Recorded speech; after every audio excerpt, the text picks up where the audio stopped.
Today's conversation is one that my nervous system has really been grateful for lately. So, a little behind the scenes before we hit play on this episode, I've been working with today's guest, my friend, my colleague, Janice Carol, for human design coaching. And the aha moments have been so wild. I love human design, I get really excited about it, but it's so funny because all of the stuff that I thought that I knew after working with her, I've been blown open into all of these new possibilities and these new insights. They're the kind of, oh, that's why I've been doing that my whole life kind of moments that make me want to be gentler with myself and really stop trying to squeeze into the boxes that were never actually built for me. And that's what I'm hoping that this episode can do for you too. Janice is a human design coach and divine feminine healing practitioner.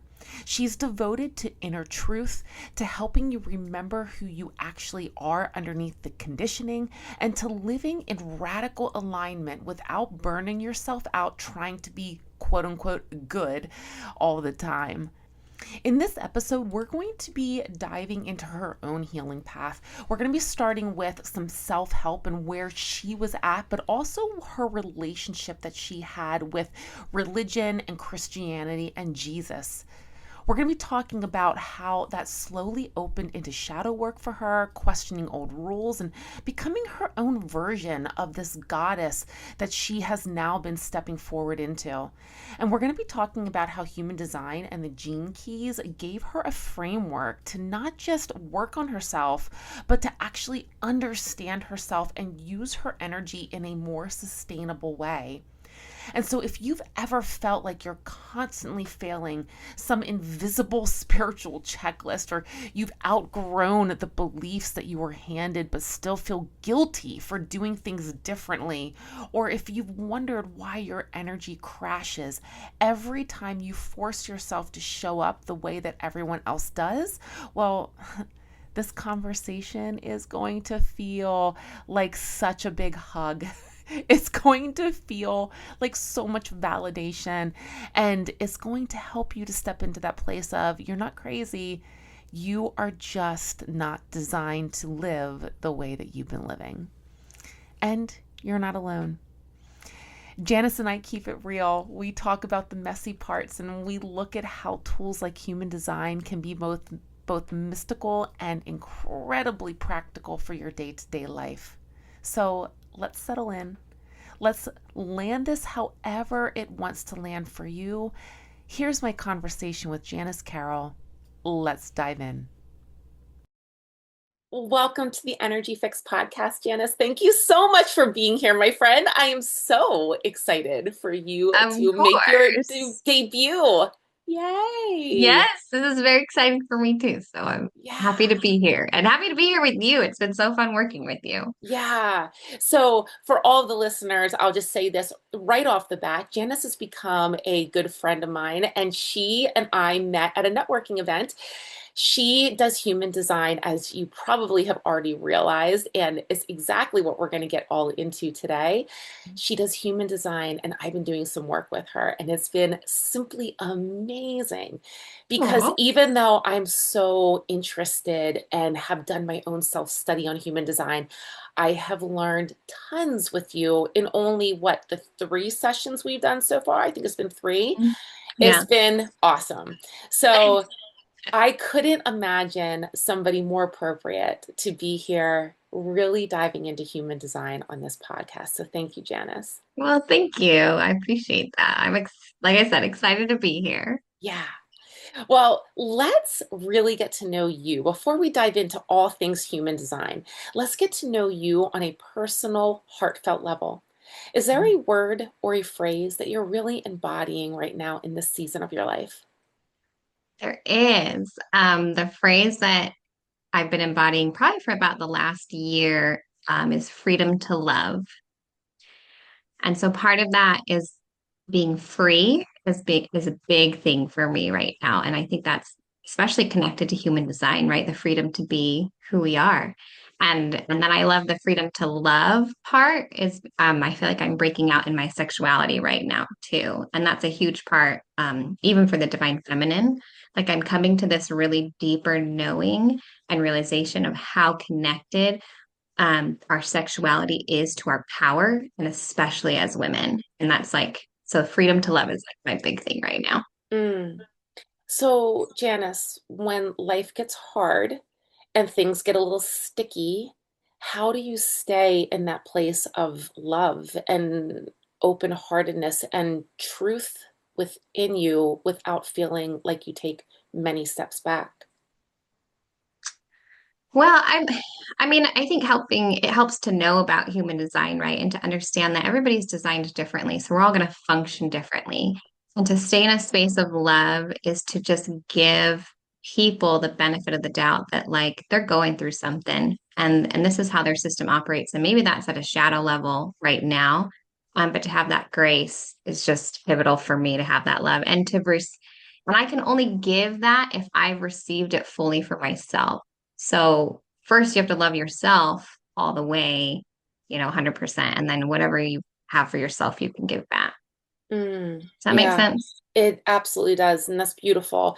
And honestly, I feel like that's the most perfect segue into just how you got to where you're at. Yes. Opening into that love. So, Janice, let's start at your roots. Let's start where it all began. You've shared that your journey started with Jesus and self-help and Yes. eventually opened into shadow work, transcending Christianity and reclaiming your goddess energy. How did that unraveling really shape the way that you hold space for people now? Well, I think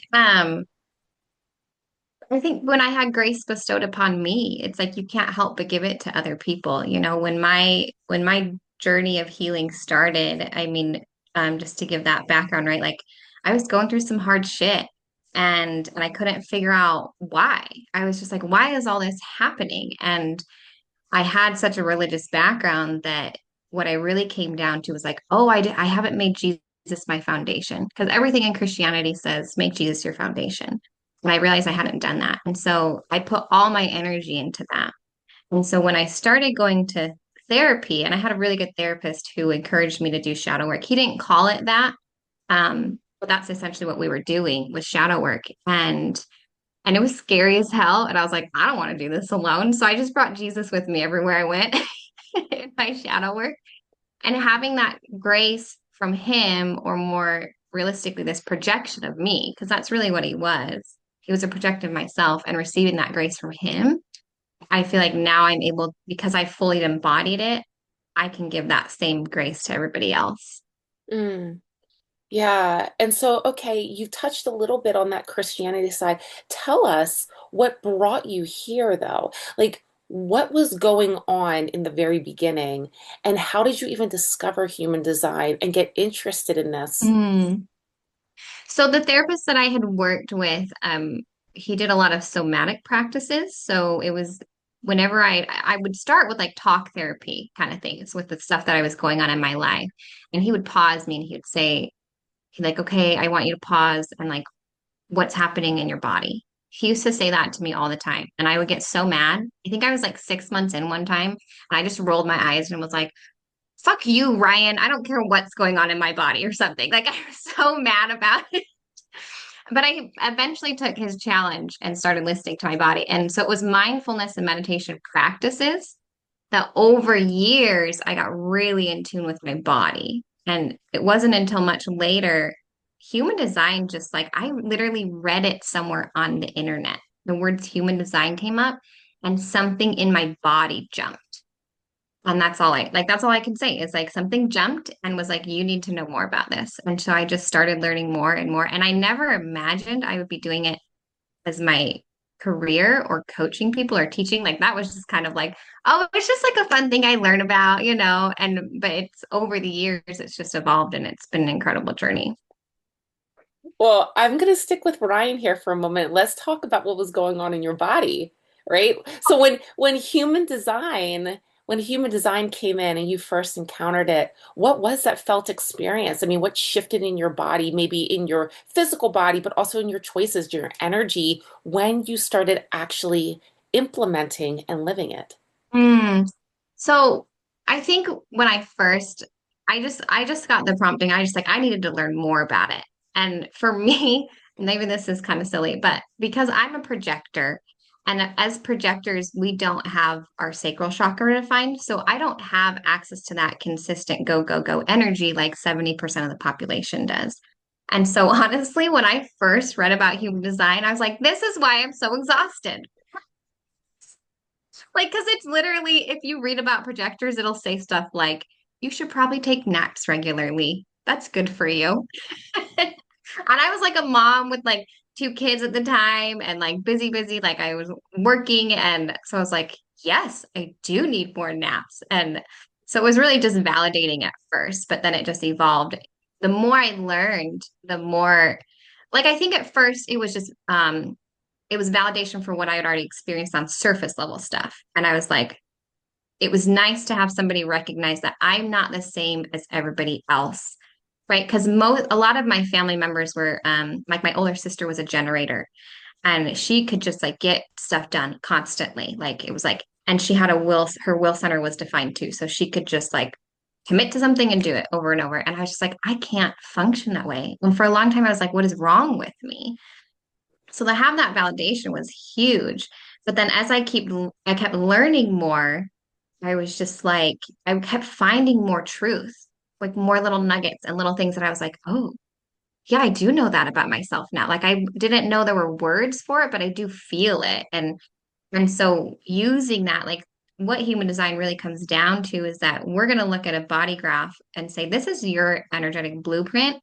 And it's not just so that we can know you, but it's so that we can utilize how your system functions to accomplish your goals. And so when it really started shifting me is when I took all of these principles to heart and said, if this is how my system functions, why don't I utilize the way it functions to get the things done that I want, right? And as a projector, like one of the biggest things is like waiting for the invitation, right? Which is not what anybody in society would tell you to do. If someone's like, "Oh, you have goals, you should just sit and wait for somebody to ask you to do it." Like that's not applicable to any like societal norm. And so to read that and say and to trust it, like it took faith to be like, "Okay, I'm gonna wait. I'm gonna wait for somebody who wants my aura, who wants my energy and asks for it. I'm gonna trust that that's in alignment." And when I truly waited for those opportunities, big leaps happened for me. Mm. How This being hard? one of them. Yeah. So how hard was that though? Because the general teachings, especially when you're trying to grow your own work or you're trying to achieve goals, is to push. How hard was that for you to really step back and say, I have to wait for the invitation? Honestly, it not at first, it wasn't hard for me. I had just gotten out of like a really stressful job. Our like my finances were stable enough. Um, so if anything, it was a relief. It was a relief to say, I don't have to push.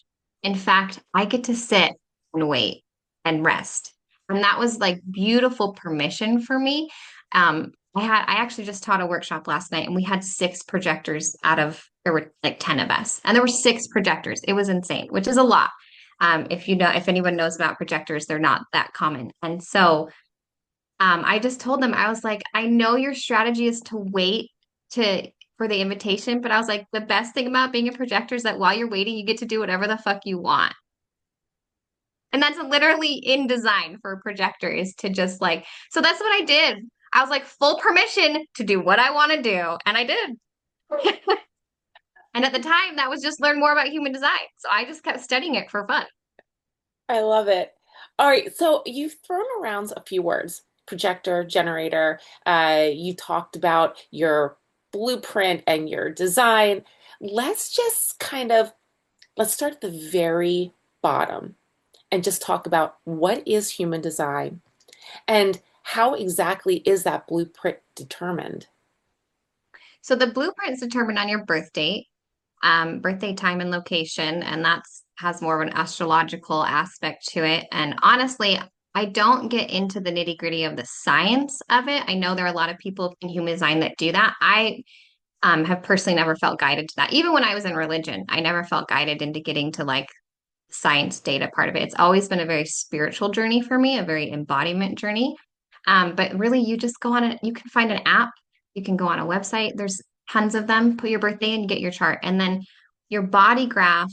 A lot of people, the issue is that they'll look at the body graph and it looks so complicated and overwhelming, and there's so much information, and then they're like, "Oh my God, it's going to take me forever to learn about this. Maybe I'll just put it aside, right?" And so in my opinion, you can really just like simplify the body graph to just one major concept. Anything that's colored in is where you provide energy. Anything that's not colored in is where you receive energy. And it's this energetic exchange of providing and receiving, giving, taking, right? It's that exchange that creates that energetic flow. And everybody's flow looks a little bit different, but we all have it. That makes Yeah, sense. it does. It does. And so you talked about these centers and this flow, this energy exchange that happens. I want to dive just a little bit into that. So many of us start to feel stuck in these patterns of performing and proving and pushing. And we talked a little bit about that being a projector, right? Yeah. That you're designed to do the opposite. And Mhm. so, and so, so many people do get stuck in that though. How does human design really reveal where we're leaking energy, from these centers? Like where are we leaking energy? And how can it give us permission to actually live a little bit differently? Mm. Yeah, it was interesting. I don't know if I would use the word leaking per se, because it's just a natural process. You're going to give energy where you give energy. I think where we struggle is when we think we have to give energy where we're not designed to give energy, right? So if you're a generator or a manifesting generator, that means you have a defined sacral. The sacral is like the energetic powerhouse. That's like you can go, go, go, get things done. Those are the people that are designed for like the 9 to 5 job, right? Um, and you can do that. That's healthy for your body, right? But that's not going to be healthy for other energy types. And it's not how your aura is going to function. So really, when you really get down to the basics, we're going to talk about how your aura functions, and that's going to impact how your strategy is. And then which of those chakras or centers in human design, which ones are highlighted and which ones are not highlighted, right? Which ones are you giving energy and which are you receiving? And we tend to push, if you're using that word push, we tend to push in those open centers, those ones that are white, because we think we're not enough. Any part of your chart that's colored in, you're going to have consistent energy flowing outward, and you might actually feel too much there. I have a defined throat center, and I have 6 gifts in my throat. And I love talking. Do you know how many people in my life have told me that I'm too loud, that I talk too much, that I share too much information, right? Because I have so much energy coming out of my throat to do that. And it's actually healthy for me when I'm in the right place with the right people, waiting for the right invitation, right? But then in areas where my centers are open, I feel like I'm not enough. I know you and I have worked specifically on the root center and the root being open. And the root is where you get safety and stability. You process adrenaline, right? There's a lot of people in the medical professional field I've noticed that have um, defined root centers because they have consistent access to that adrenaline, safety, stability, energy. And I didn't have access to that. So for so much of my life, I felt like I didn't have enough safety.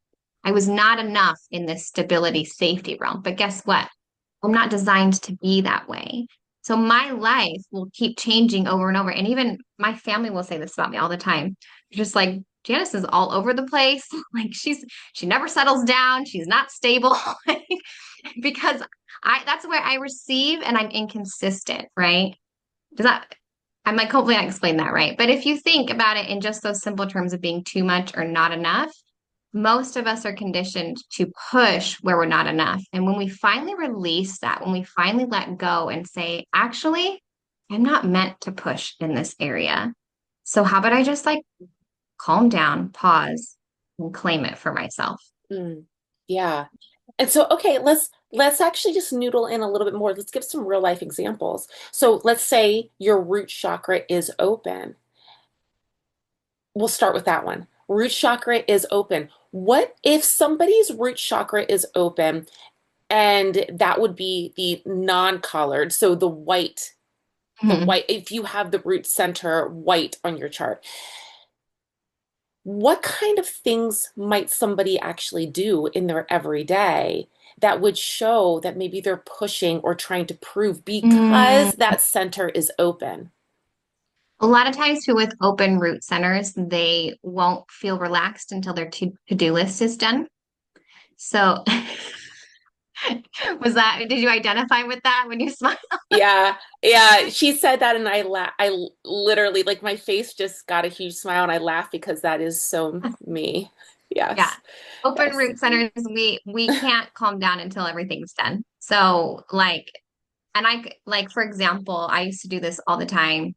Um, was like I couldn't just sit and watch a movie if I knew there were like dishes in the sink or like laundry had to be folded or something. It was like my body couldn't calm down because things weren't done yet.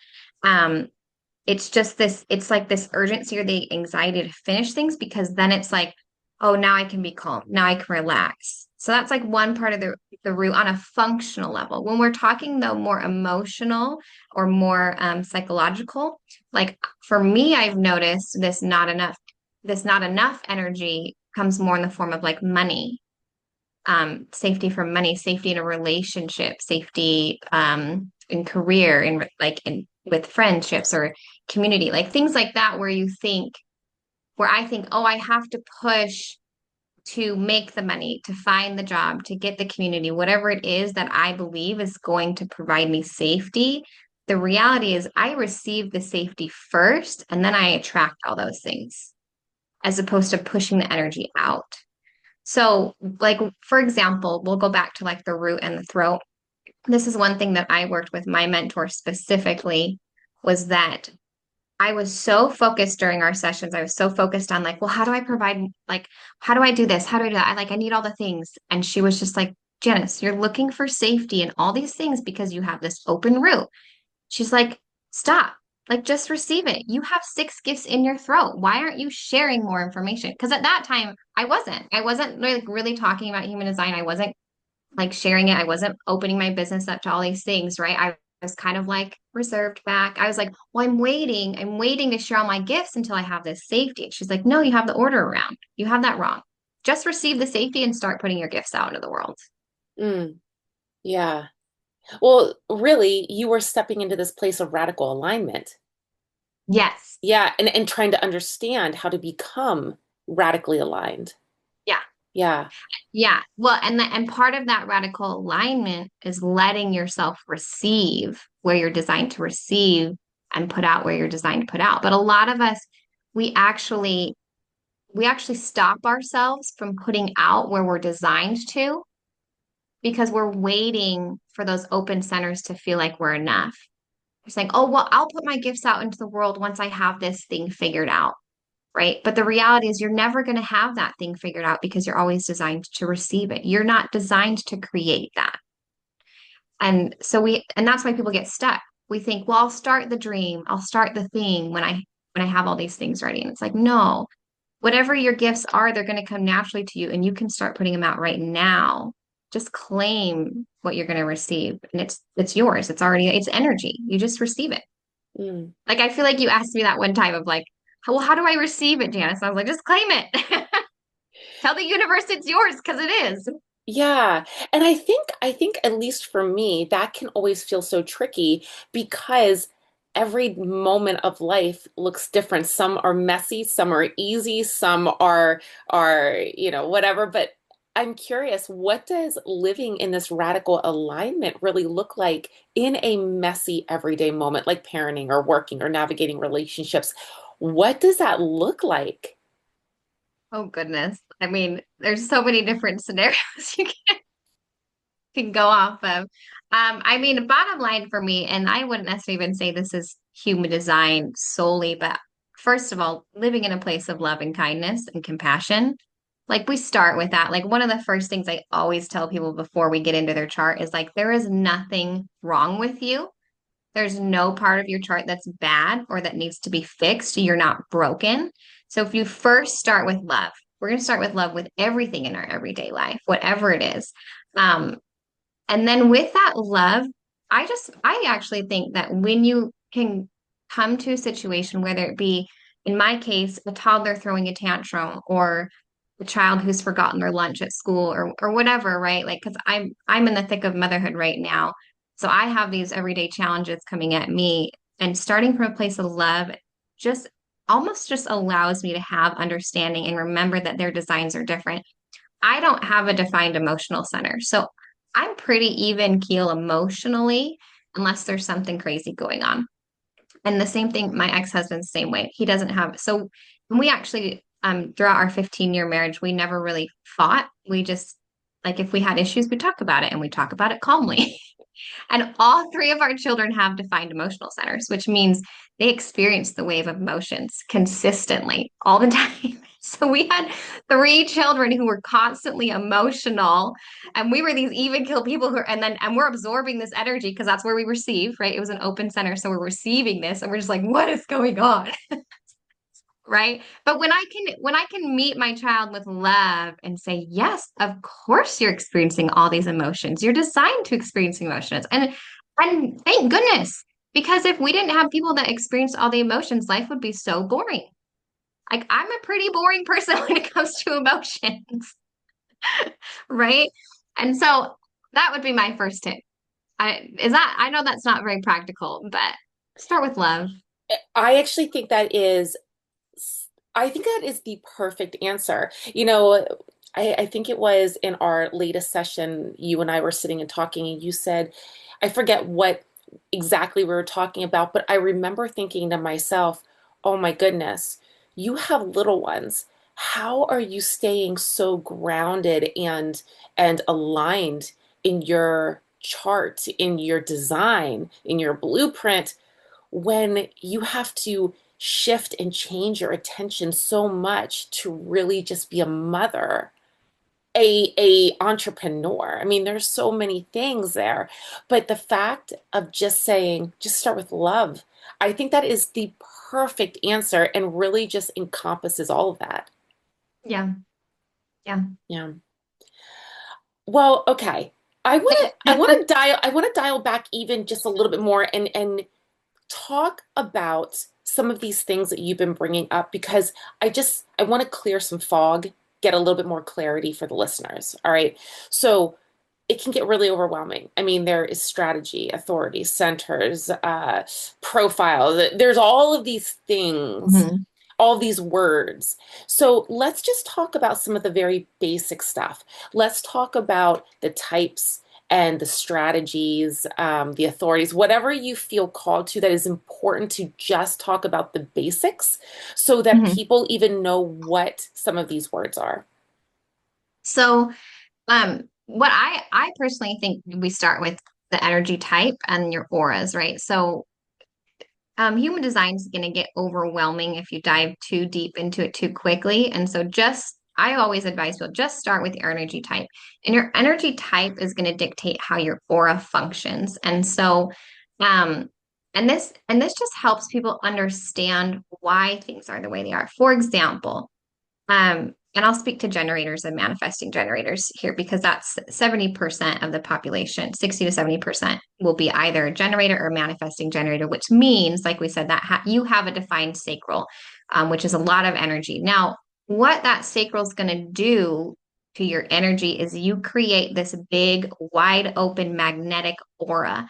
And so, with generators and manifesting generators, because they have this big, warm magnetic aura, things will just flow to them. Opportunities will come to them. People will come to them. Um, and so understanding that that's how, if you can understand it conceptually, that that's how their aura functions, well, now it makes sense why a generator strategy is to respond to something, right? Because if they're putting all this energy out to initiating, that's not how their aura functions. There's no reason for them to go out and initiate. Their aura is going to call in opportunities for them, right? So understanding just your energy type and how your aura functions will help you build a foundation of like, okay, well, now that I know what my aura looks like, that makes sense why my strategy would be this. That makes sense why my theme would be this, or my not, or my sign, or my not self theme, right? All of it builds off of how that aura functions. And do you find that those are the first places for people to really dive into to get to know themselves? I think that I have personally found that's the first place that lights them up. It's like they get it. And so like I just talked about a generator, for example. Here's on the other end of the spectrum, we've got manifestors. Manifestors are the energy type that are designed to initiate. Now they have a very closed, um, in human design, they call it closed and repelling aura. I don't like that word. I reframe it. I say they have a closed and protective aura because our manifestors are here to literally get things started. Now, if they had a big, wide open aura like a generator had, they would be so influenced by everybody else that they would not be able to receive the downloads from source that say what they need to start, what they need to issue. So it's almost like if you think of their aura as more of like this protective bubble, now there's no interference from the rest of the auras. They can get the download directly from source that says, this is the creative urge I'm going to give you. This is what you need to initiate, right? And there's no interference from anybody else, right? The problem with a manifester is that once they get that creative urge, their aura is closed. Nobody's going to join them, right? They can't pick up on their signal. And that's why a manifestor strategy is to initiate, right? And so or I'm sorry, to initiate and inform. So when they inform people, that's their way of letting people know, oh, I got this creative urge. I'm informing you. And that's when those generators get on board and the projectors give their guidance and all the things. But and when I tell you, when I tell people about how their aura functions, it's like a light bulb goes off in their brain. They're like, oh, oh. It's like every single time I tell a generator about like their big wide open aura and how opportunities are flying at them, and that's why they're so busy and that's why they're so tired, they just look at me like their eyes get real big and they're just like, ah, that makes so much sense. And I'm like, yeah, your aura is designed to bring a lot of opportunities to you. But guess what? You don't have to say yes to all of them. In fact, you're not designed to say yes to all of them. You're supposed to pick which ones to say yes to, right? But we have this belief that if something lands in our lap, oh, well, that's my sign that's in alignment. And that's not true for generators. That might be true maybe for a projector, right? If something lands in their lap, that's probably a bigger sign that this is in alignment. But for a generator, psh, girl, you're gonna have so much landing in your lap, like you better say no to some of it. And how do generators know what to say no to? They have to know themselves, right? So I like we've talked about this before and in workshops. So most and that's what I love too about learning about your aura. So most human design stuff will just say, oh, a generator's strategy is to respond.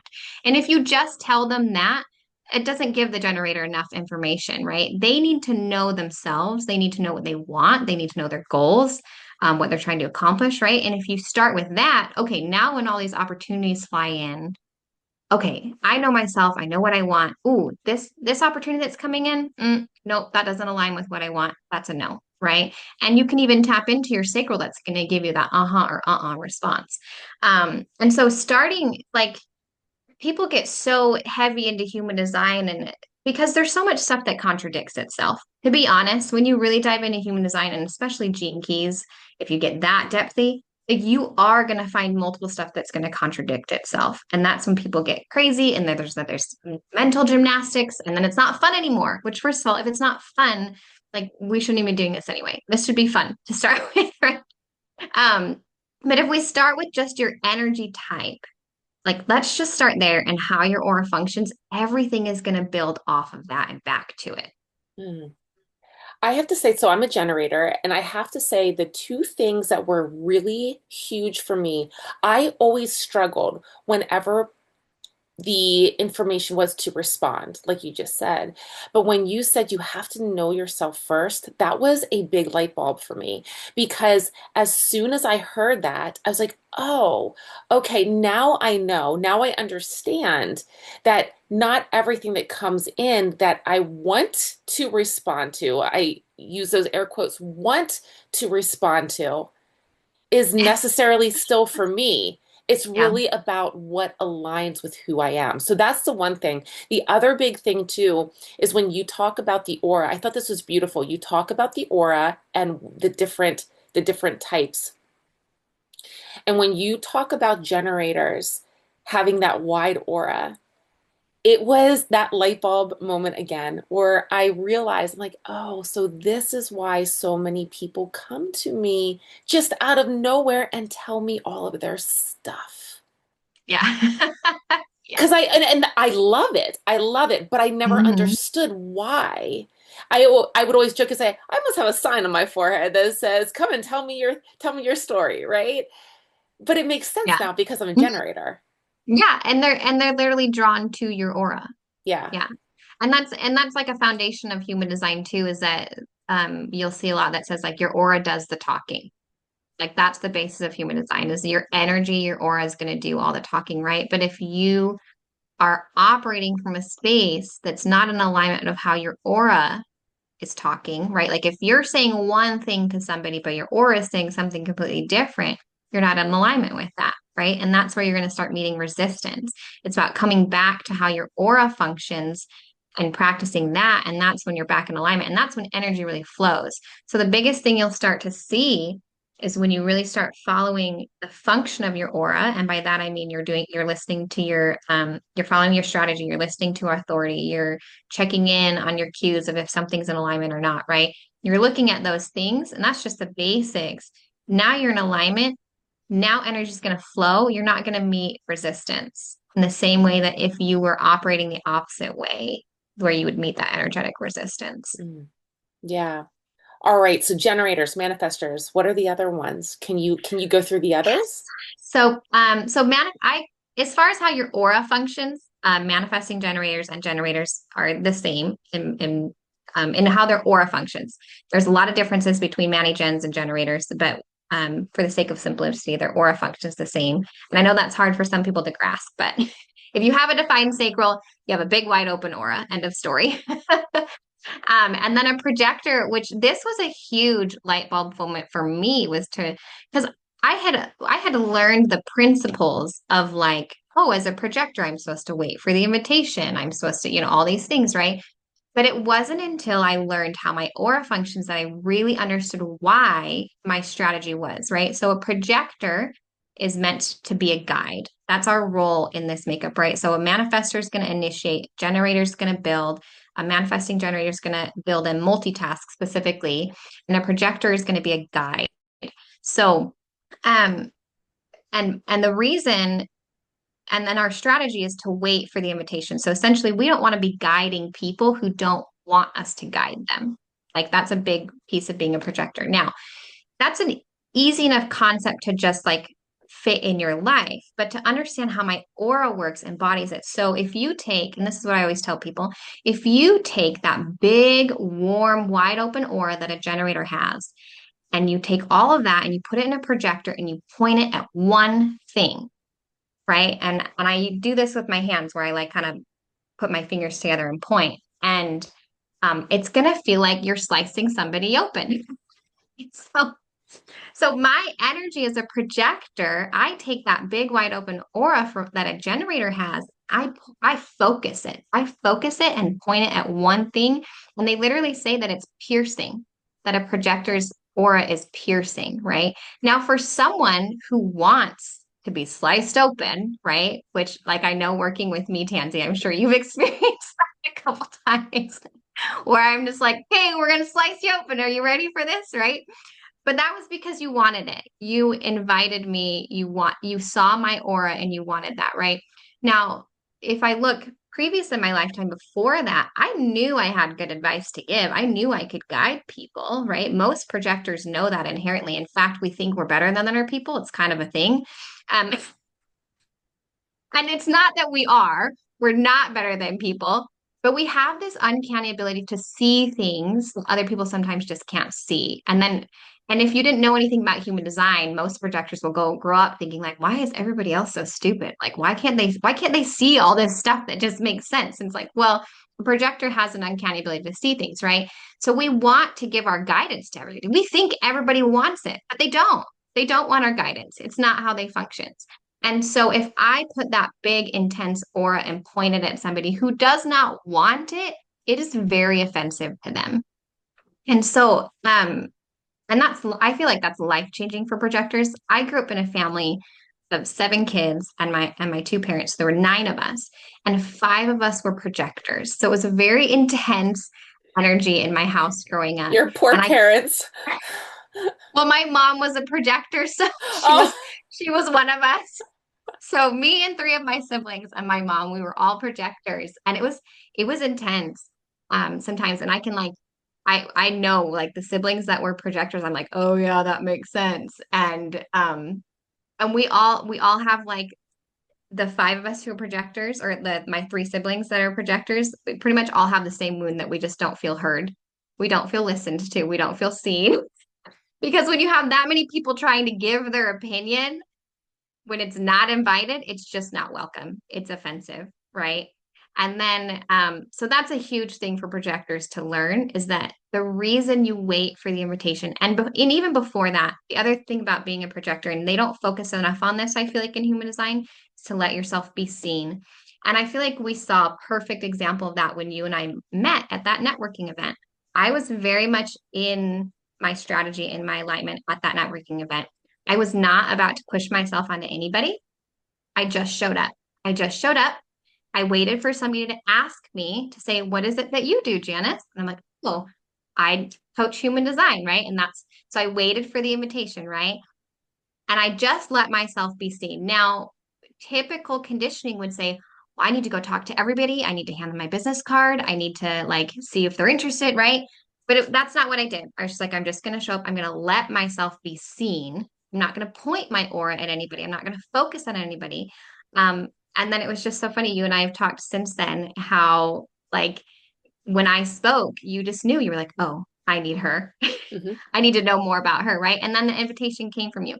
And you're not the only person who's done that with me. That's happened multiple times where I let myself be seen and then I wait for the invitation. And it does come when a projector lets himself be seen.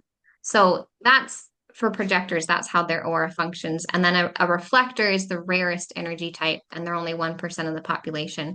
And their chart is completely open. And so they actually have this aura that kind of samples the energy around them. It doesn't absorb it like other energy types would. They kind of take a sample of it and then mirror it back. And that's how their aura functions. Mm, But I think yeah. that's all the ones that those are the 5 energy types and all their auras. Yeah, yeah, which is super helpful to understand. And just making a little comment here about that networking interaction. It was so beautiful when I had that aha of how that played out and could really see it in real life. It was so beautiful.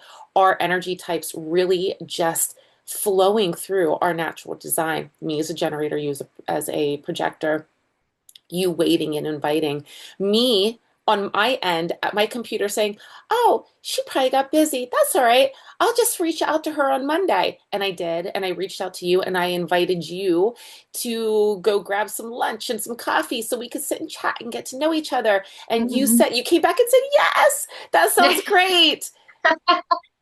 And ever since that point, I really I can see that projector in you. I can feel that energy, that piercing energy. But for me, like you said, that's a good thing because I'm inviting it. I want that. I think that really makes the work that you do quite powerful in all honesty.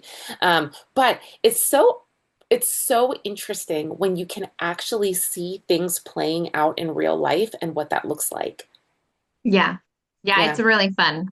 It's really fun to see people in their auras in alignment, and I call it quantum leaping. You could call it, I call it miracle work. Like magical things start to happen when people operate within their aura because there's no resistance. You've now stepped into the flow of energy of how you're meant to design, and so, or how you're designed to function. And so it's just going to work out. It's like, I'm telling you, it's like magic. It's the Yeah. craziest thing. Hmm. And you can't explain it. Somebody will be like, I mean, I guess you could. I mean, there are people who do like quantum physics and things like that, and you get really into the science of energy. I don't. I just like to believe it's magic. And even somebody who like I will never have a conversation with anyone that is going to debate me on whether human design is true or real or any of that. I'm like, I am not here for that. I'm here to believe in magic, and it's magical for me, so I'm going to keep doing it. Oh, and honestly, when you dive into it, I don't even know how you can deny some of the truths that come out. It is crazy how spot on it is. Yeah. Yeah. Yeah, Oh, I don't know. Like, but I won't. Like, I'm not gonna debate it. I'm just, but yeah, I have witnessed things where I'm just like, how the fuck did that happen? It's like, oh, well, they were in line with their energy and following their gifts. And so it's like, and this goes back to foundational belief too, I would even say for all mystics, right? That the universe is supporting you, that that your higher power is always conspiring for your benefit, right? Like, and that's what, and I do a lot of work with manifestation too. Like I feel like human design and gene keys and manifestation, they all come together, all this spiritual collective energy, right? And in manifestation, if you believe that the world is out to get you, right? That's the world is not a good place. It's not here to support you, and you have to fight and push your way through. Well, guess what's going to show up for you? You're going to have to fight and push your way through and always meet resistance, right? Because that's what you believe in, right?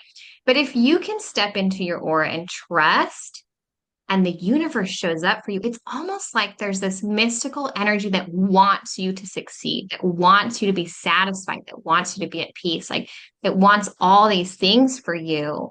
You just got to step in alignment and it's going to show up for you like that. mm. I want to mention something that you just brought up. You said the word gift. And so there are gifts and there are shadows. You talked about gifts a few times here so far. Shadow work and human design go really hand in hand, right? I mean, they really meet each other. And so I would love for us to talk about how do these two meet specifically in your practice, the shadow work and the human design. And so, for example, when a chart really reveals a potential gift that somebody may have, how do you help somebody work through the shadows that may actually be Mhm. holding them back from the gifts that they are meant to step into to evolve? Yeah.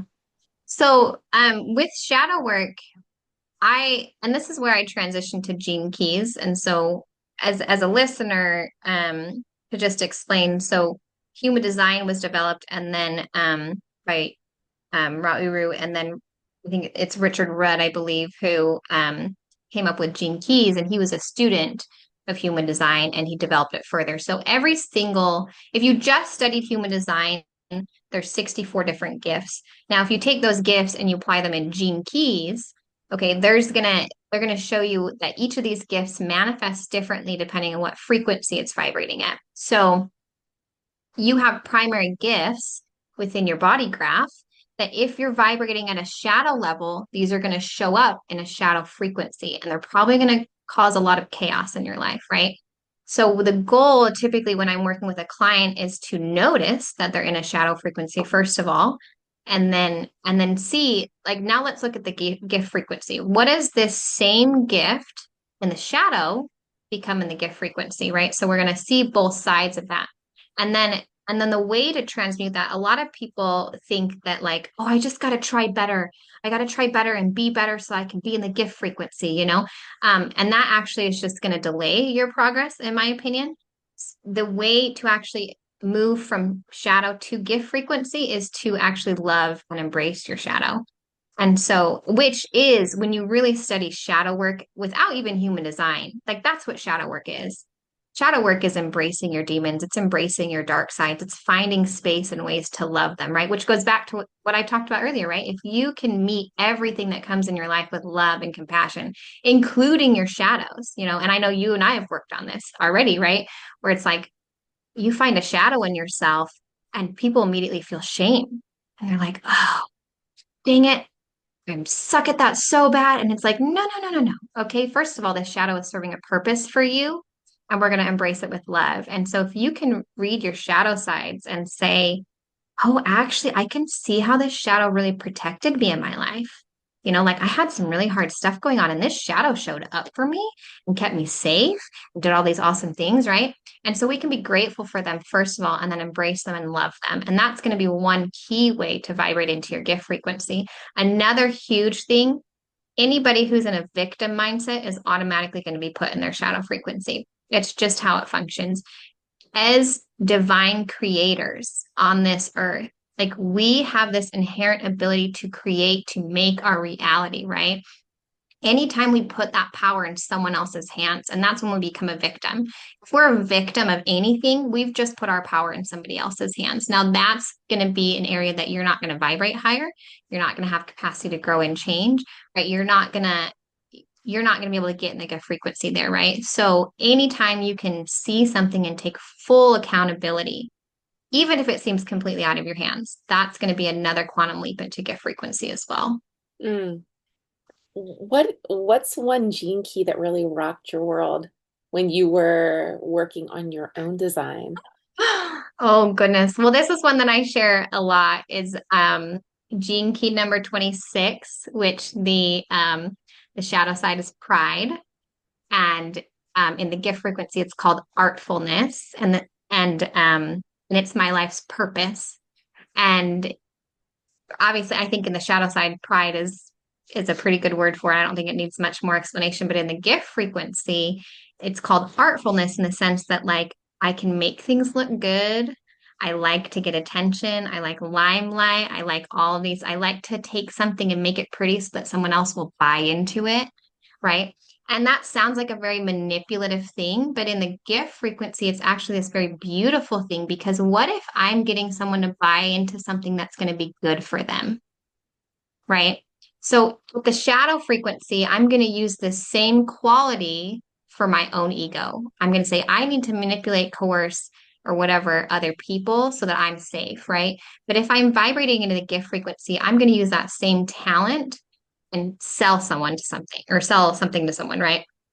And and it's going to be for their benefit. It's going to be good because I'm coming into a place of love, right? When I first read that Gene Key and like loving attention and loving to sell things and loving marketing, I was like, Psh, that is not me. No, no, no, no, no. I will, in fact, I'm going to go sit in the back here and not get attention and like stay really modest and like it was not it was not part of me. But when I was doing my certification course, I was really challenged because, and this is another tidbit in Gene Keys that can be really helpful for anybody. If you're feeling out of alignment at all, you can actually focus on your life's purpose. And the way that the halogenetic profile works is it will unlock Gene Keys going up, literally in alignment. So anytime you're feeling out of alignment, you start with your purpose. And so I was feeling out of alignment and I was like, okay, well, I'll go to my purpose. And it was this Gene Key about wanting attention. And I had so much resistance to that. I was like, no, I don't want attention. Like, I don't need people to look at me or focus on me or whatever, right? And I really challenged myself. I finally was like, you know what? What if this was true for me? And what if that was okay? What if I loved it when I was in the limelight and people were praising me and loving on me and saying I did a beautiful job? And right, like, what if I let myself be okay with that? And it was like, as I alchemized that, as I started to embrace it with love, like that's when I have the biggest success, is when I really embrace this side of me. And it's been huge for me. Wow. Wow. Well, and that kind of then leads me into the whole thought process of how our design, gene keys or human design or both, how our design really can reflect on the outside, really can reflect what maybe may look like some kind of condition that you're trying to work with, work through, manage, shift, right?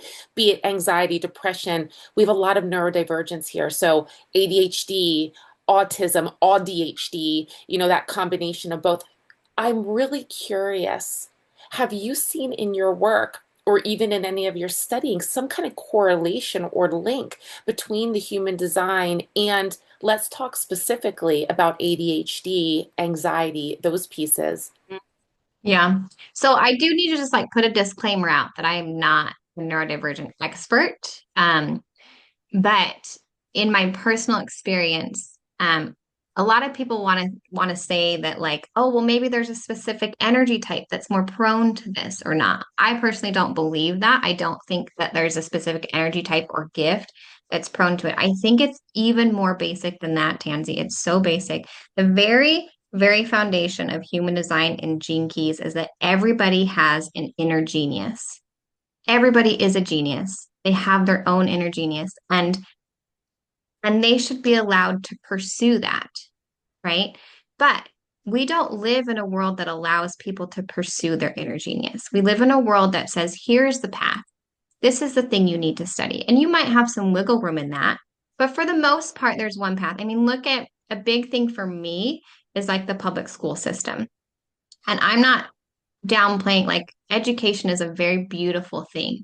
But when you take a group of children and you say, there's one way to do this, sit down and learn it, like they cannot activate their genius. And so, um, and and that's a very passionate topic for me specifically. So I, like I mentioned, I have three kids, and my oldest one, she's a very, very creative child, very creative. She has so much bursting creative energy. Like I don't even know how to keep up with it, honestly. And she went to preschool for 2 years and she did great, loved it. And I was a little bit worried, but her preschool teacher was like, no, she'll do great in kindergarten. She'll be awesome. I sent her to kindergarten, and within a month, she turned dark. Like it was like her light had turned off. She just hated things. She started getting violent, right? I actually know now later, I didn't know this at the time, but in her chart, her two top gifts are the most primal violent gifts in the entire genome. And so, and so when she went to school and was told, you have to sit down, you have to do this thing. Oh, you're not doing it fast enough. You're not good enough. Everyone else is getting it done faster than you, right? Like, can you imagine how she felt about herself and how quickly her light shut off and how quickly her genius disappeared, right? And then the shadow sides of all these beautiful gifts, because those violent shadows are actually very dynamic, creative, passionate gifts. But in the shadow side of it, they turn very primal and destructive, and because they're so passionate. And so I was seeing this beautiful creative energy that she had had for the first 5 years of her life flip on its tail within a matter of weeks. And I'm not even joking when I say that. She was in kindergarten for 6 weeks, and I pulled her out because it was just too much. And so my children actually attend a very radical education where they get to pursue whatever they want to pursue, and we don't force things on them. And that's a very different viewpoint. On a, but if you connect that to ADHD and autism and neurodivergence, how much of that is people not being allowed to pursue their genius, and their body and their brains are fighting back and they're saying, this isn't okay. This isn't okay. We want to be able to pursue our genius, and you're not letting us, and we're fighting back. Mm, yeah. So where do we find the inner genius on the chart? I mean, you can start with your activation sequence, right? Um, and that would be like your life's work and your evolution and your radiance and your purpose. So those are going to be your activation sequence in Gene Keys. On human design, that would be your both your conscious and unconscious sun and earth signs, which is going to create your incarnation cross. So that would be an area to focus. But I think it goes beyond that, right? Because I could tell somebody what their gifts are. I could say, well, on paper, this is what your inner genius says, right? But it also is your choice what that looks like, what that feels like, what that tastes like, you know? And for somebody, it's not gonna work if I sit somebody down and say, this is your top gift, this is how you do it, this is the way that you need to do, or whatever, you should have been doing it last year, in fact, right? And give them a list, right? I know, like I feel like you're always asking me for a list. Because I am. Because I'm a Virgo and I like lists and Yes. to-do lists. Yes. The beauty of it, really, the beauty of discovering your own inner genius is nobody tells you how to do it. Like you get to figure it out. You get to decide what lights you up. You get to decide what you're going to be an expert in. And and the reason it doesn't work when somebody else tells you is because it's not coming from you, right? And so before I even I could tell somebody what the chart says is their top gift, but if they don't even have permission to allow that, like we got to work on that first, right? First of all, you are allowed to have an inner genius that's different from anybody else. And that is fucking beautiful, right? Like don't ever sell yourself short. Mm. Which really comes down to this whole concept of deconditioning, right? There's this idea about deconditioning and really stepping out of these societal standards and norms. And I feel like that concept of deconditioning is very big in human design. Yes. What are the biggest illusions or conditioned beliefs that you see people shedding when they truly embrace their design? Well, I mean, it's different for every energy type, right? Like what you're deconditioning is going to be different depending on your energy type and what chakras are highlighted, what gifts are highlighted, right? And so that's why if you're really getting into deep stuff, it's helpful to work with a coach because I can look at what specifically is in your chart. Like I can't say, specifically, well, this is a blanket statement for everybody. I mean, a blanket statement, I think, first of all, would be manifestors and projectors and reflectors. We're not designed for the 9 to 5. That's almost like I just feel like we all need permission because we're just too fucking tired. Like, we're not designed for that. And it doesn't mean that I can't do it. I have worked 9 to 5 jobs. In fact, I've worked longer than that. But I can't sustain that over a lifetime. That's not going to be healthy for my body, right? So that's one thing I might say as a blanket statement.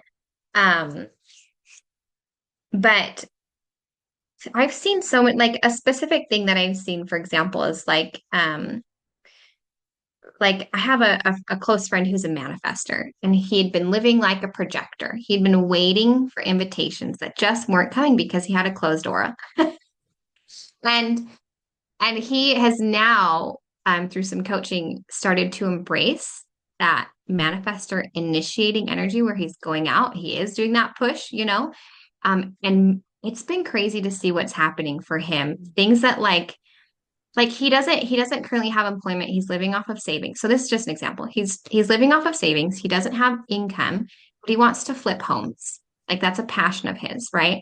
Now, who's going to lend him money to flip a home when he doesn't have income? Okay? Right? Like we could write this down and be like, this is not possible. It's not going to happen. Guess what? He's under contract to buy his first house that he's flipping with a private lender. And he was not the only offer on this property, and he wasn't even the best offer on this property.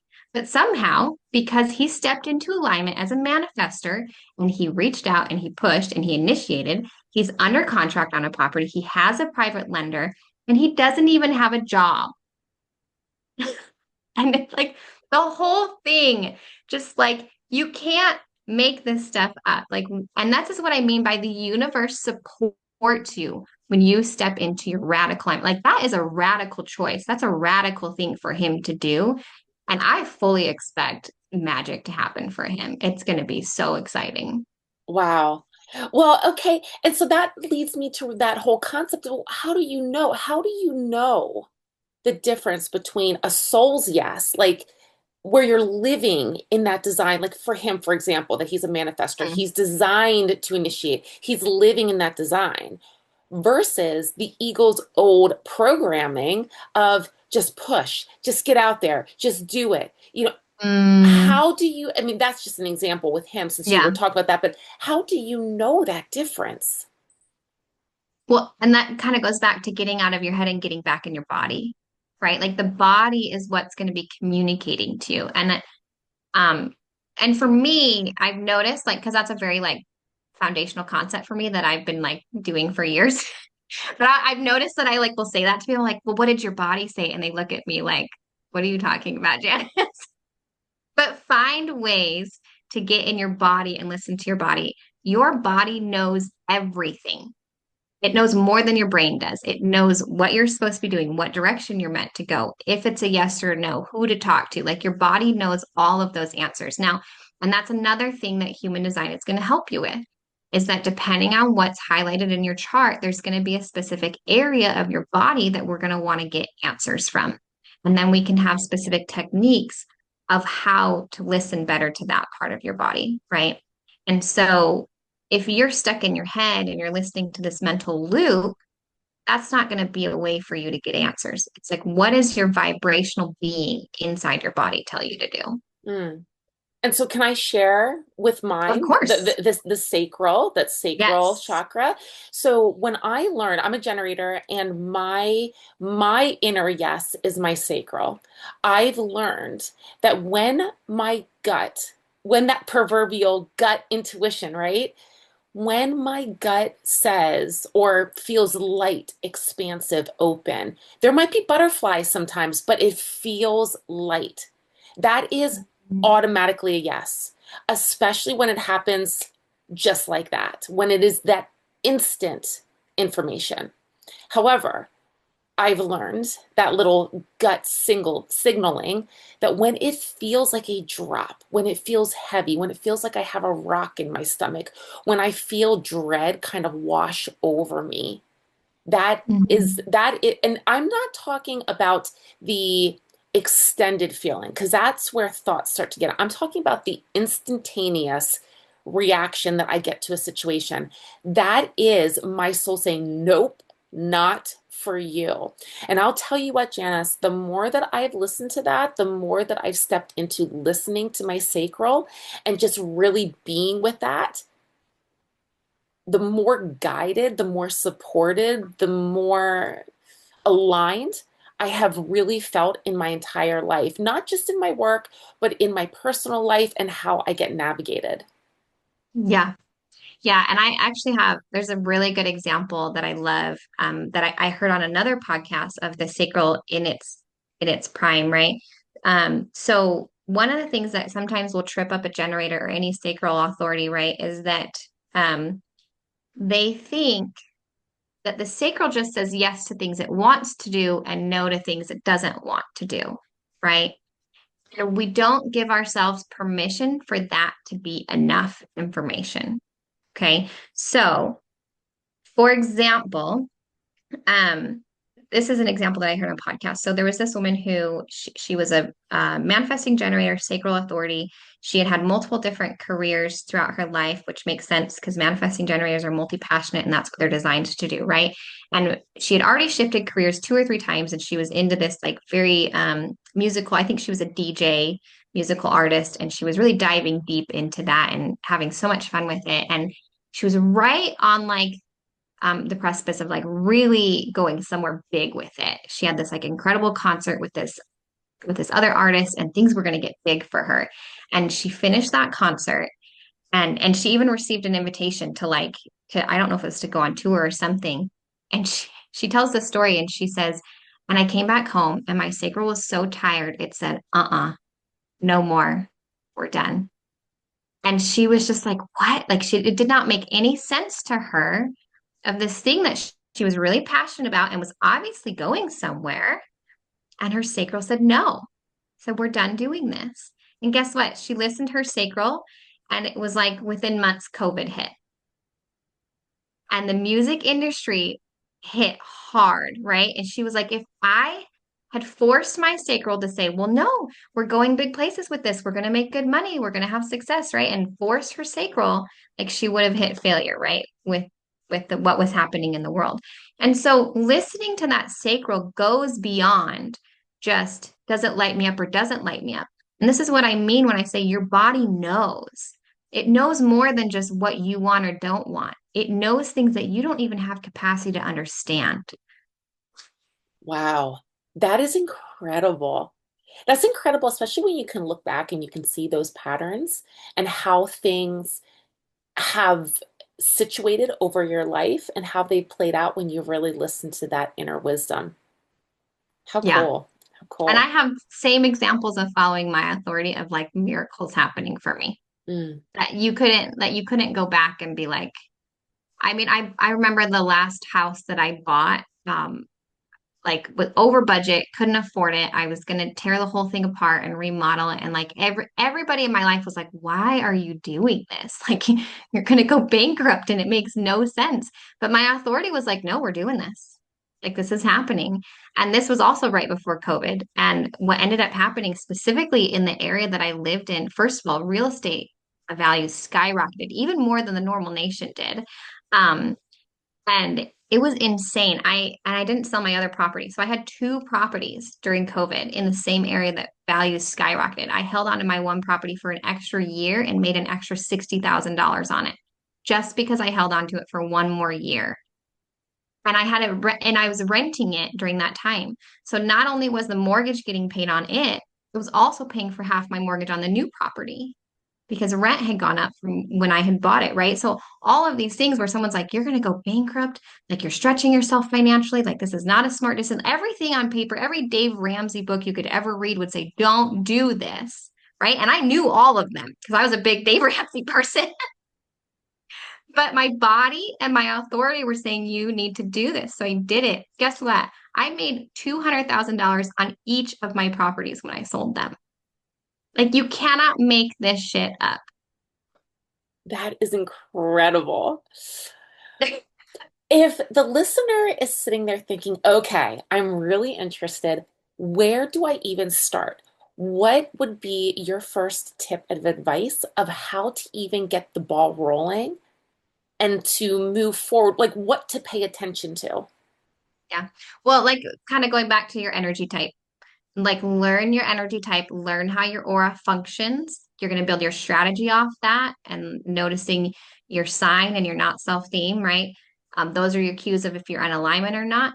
And then honestly, like, I want to say you could dive into more information, but really there's just an amount of bravery and courage that it needs to come with it. And so I actually encourage a lot of my clients to work on nervous system regulation because it's one thing to know how you're designed to function, and it's a completely other thing to actually be brave enough to do it. Right? And and yes, your body knows the answer, but your nervous system only knows what it knows. And so if you're trying to expand into a higher frequency and your nervous system is like, we don't know that frequency. We don't want to go to that frequency. We don't know what's there. That's scary, right? You are going to meet nervous system resistance. That's not energetic resistance in the sense of being in flow. That's your nervous system needing to expand and get on board. And so there are tools and techniques for that as well. So if you know your design, if you know the basics and you're still having a hard time stepping into alignment, we need to work on getting your body feeling safe so that you can expand into that. Mm. Well, before we really dive into how people can get into your circle, because part two of that would really be working with a coach, right? Like Mhm. Yeah. yourself, right? Yeah. Yeah. But before we get into that, I didn't prepare you for this part. Oh dear. I'm just kidding. No, it's not going to be painful. It's fun. It's fun. Okay, fine. We're going to do some rapid fire questions. Just three of them. Just Okay. rapid Okay. fire questions. Fun little rapid fire questions just to get into the inner workings of Janice's brain and Oh my. and how she feels with some of this work. Okay? All right. Okay. Give Are it you to me. ready? Okay. I'm here. I'm here for it. All right. Question number one. What is one gene key or human design truth that you wish everyone knew? Oh, just that we're all different. We're all different. Like, I grew up my whole life thinking that there was like a correct way to do something and giving ourselves permission to say what works for one person is not going to work for somebody else. And that, in fact, is a beautiful thing. It's not a bad thing. It's beautiful that we all function differently, and the diversity that comes with that is just amazing. Mm, beautiful. All right. Number two. What is a shadow that you've befriended that turned out to be your greatest gift? Oh, well, I've mentioned Gene Key 26 already. Um, oh goodness. I have so many. I have I have so many gene keys that I work on. Probably the biggest life changing is my evolution sphere, which is the gift of grace, and the shadow side is dishonor. Now, and dishonor really has hit home with me multiple times in my life because of my strict religious upbringing that said, if you don't choose this, you are literally going to hell when you die. And to face that type of dishonor, like, I remember when I walked away from religion, I was so conditioned mentally. Um, I didn't know if I was gonna if I was going to go to hell or not. Like I really still believed it mentally, and to fully embrace that and to say, well, I might be going to hell and I'm still choosing this, right? So when I embrace that dishonor of that shadow side, um, it's incredible the grace that I've been able to receive in the gift frequency. And I think that's one of my greatest gifts that I give back to people is I give them that grace and I give them permission to say, you get to be who you are just as you are. And there's no dishonor in that. There's no shame in that. Your soul is beautiful just as it is. And that's one of my favorite gifts in my chart. I love that. All right. And finally, number 3, finish this sentence. Living my design feels like, Magic. Easy one. Feels like magic. and because magic is one of your words too. I remember you Mhm. saying that before. Yeah. Magic. Yeah. Magic is my it's my attraction sphere. Yeah. Yeah, and Oh, my gene keys. Yeah. So magic is big for me, which is why, right, why I go back to like some people, it actually is in their chart to debate the science. They're actually meant to be investigators of information and data and explore that and think about it. That's within their chart and that's good and healthy for them. And it serves the collective. That's not part of my chart.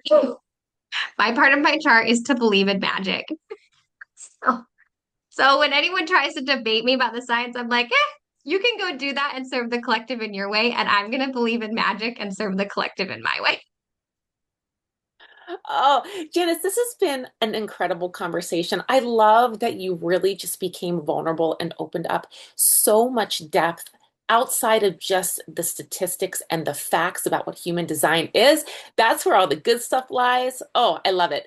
How can people find you? How can they get into your world? And what are you most excited about in your work right now? So they can go to my website, janicecarolcoaching.com, and they can email me, which is janicecarolcoaching@gmail.com. I don't have any social media pages. I'm pretty chill about the business right now. But you can go to my website or email me and get in contact with me. I do individual readings. So if you just want a one-time reading to go over your chart, I can give you all the basics. And then I do ongoing coaching for clients. And then what I'm most excited about right now is I'm actually doing a Divine Feminine retreat in October, where we're really going to be diving into the shadow work and embracing this feminine side of us because and really, that is a huge key in human design too, right? Is because all of our open centers are where our feminine energy lives. When we're currently in this transition in society where we're moving from a patriarchal system which honored all of these masculine qualities and transitioning not to a place where it says that feminine is more important, but that actually that the masculine is designed to serve the feminine. And when we operate from that space of the space of receiving and of being, that's when we're going to transcend patriarchy. And that's when we're going to step into our actual creative power as divine beings. And so this retreat is we're going to do all of that. And I'm just really excited about it and do that work with people. Mm. As always, all of those links will be down in the show notes so that you can dive in and connect with Janice in any way that feels aligned. Do you have any last words that you'd like to lay on the hearts of the listeners for today before we sign off? I love one of my disclaimers that I have been saying with workshops that I do is that when you talk human design, we talk about labels, right? We're going to put a label and a word to everything that we're describing in human design. And I have noticed that I've seen a tendency of people to put these labels on themselves and then limit themselves to a label. And I that is not the purpose of human design for me. If there's anything about human design that feels limiting for you, that doesn't serve you and that's not okay, right? Human design is about putting on a label on you just so that you can understand it, but it's all about expansion and stepping into freedom. So if it's going to put a cage around your energy, like don't do it. Like if human design feels like a cage, it's not for you. Don't do it. Like I'm not saying this is for everybody, but if it's going to open you up into expansion, into freedom, like that's a beautiful thing. Mm. Thank you so much. Thank you for sharing your passion and your wisdom and your heart and your knowledge. Thank you for everything that you're doing for society with bringing human design into more of an awareness. I appreciate you. Of course, I'm happy to do it. I love it. Thank you for having me.